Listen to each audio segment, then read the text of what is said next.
Hello, folks. Just part three of my About Me series thingy. Okay, so like I started off last time, I said that, let's rewind this.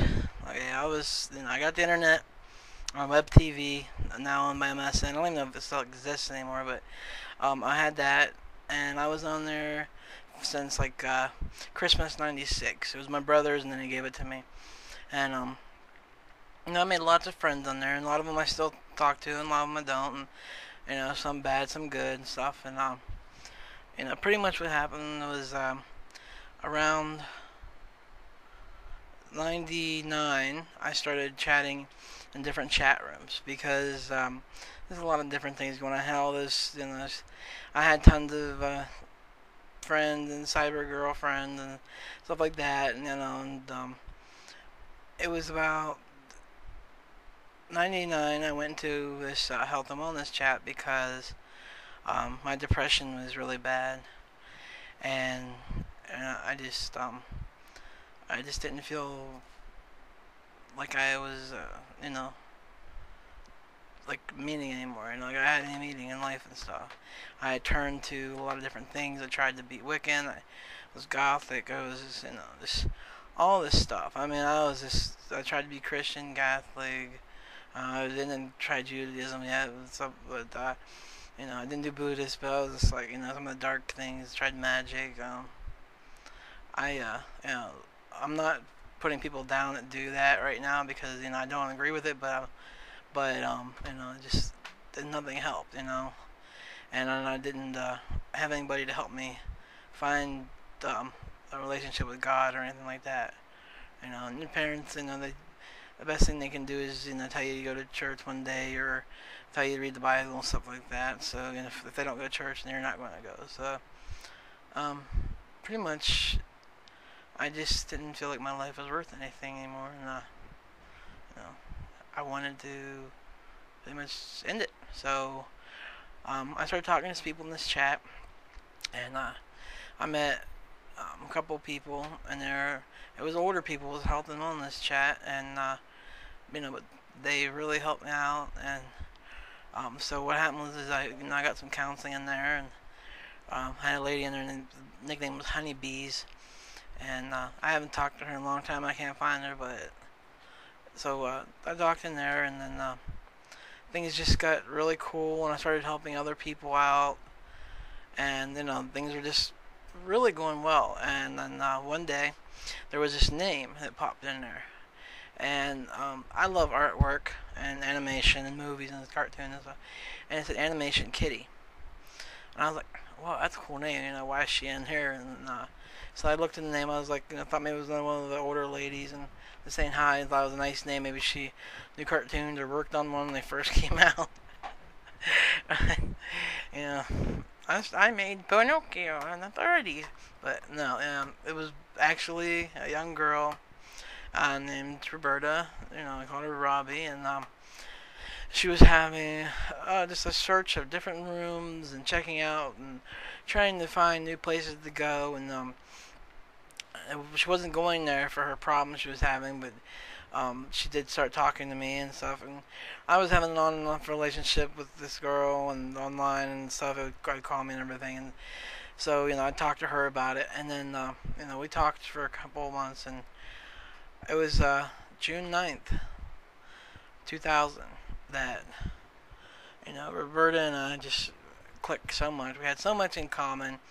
We watched so many things. We both had problems in our past with people, and we were able to make each other feel better. And I just I never had a real girlfriend or anybody like me, and personally, I didn't think I was going to. I don't find myself attractive. I never will, and I might feel better about myself being healthy and everything, but I just it's just kind of like that whole Beauty and the Beast thing happened, and um, you know, Roberta was so sweet, and we started dating on June 9th, and then a couple months later we met each other in real life, and when I saw her on the landing on my house downstairs with her mom, I looked at her and I was just like, just like looking at an angel. And I was just like, oh my god, pictures don't do anything for a person.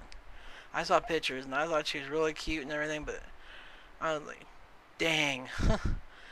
And by that time, she knew I was a big guy. I saw a couple pictures and stuff, and she didn't realize how big I was until she first met me. But you know, we really set it off that day. We really had a great day. We had our first kiss together. Um, you know, we went to the movies, saw X-Men 1, and well, actually, we saw about 15 minutes of it the most. Just went out and did stuff, walked around the mall, and we just had a lot of fun. And after that, we knew that we were meant to be for each other. So around that time, it was just kind of like I had something to live for, and so we'd go up there to where she lives. My brother would take me.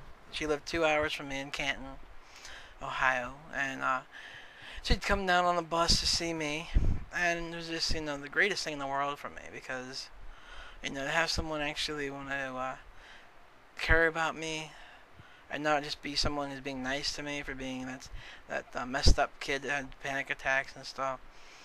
And it felt good to know that I could actually end up with someone beautiful.